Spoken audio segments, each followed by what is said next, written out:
Madeline's Upside Down World. Our sense of reality, or what is normal, can be something we take for granted. Have you ever wondered what makes you belong? What makes you part of a community? Is it the result of a conscious effort, or is it just your inherent traits? Did you ever think that what you've become might have been chosen for you? Let's consider what life would be like if your sense of what's normal was drastically changed. Suppose you were taught as a kid to wear your clothes inside out. In fact, the vast majority of kids at school wear them like that.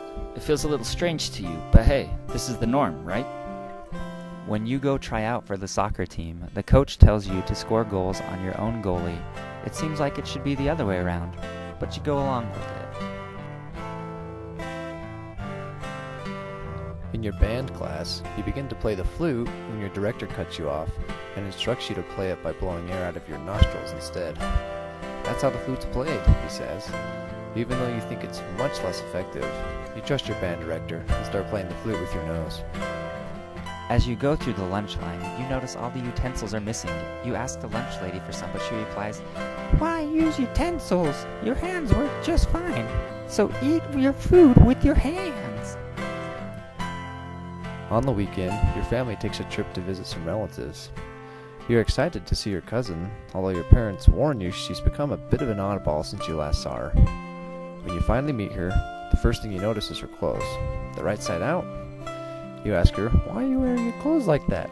She replies, "That feels natural to me." Your cousin's parents tell you she's in the band in her school too, and learning to play the flute. She plays a bit for you, and uses her mouth to do it. "You're not going to use your nose?" you ask.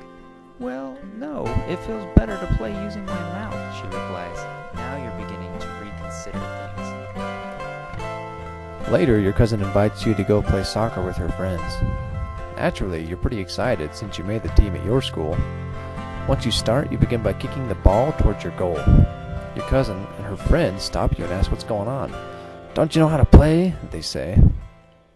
After a bit, you begin to realize that you'd like to live the way your cousin does. Why did everyone teach you to live that way? It never felt right, but you trusted your superiors and did what they said. Now you wonder what life would have been like if you had just done what felt natural.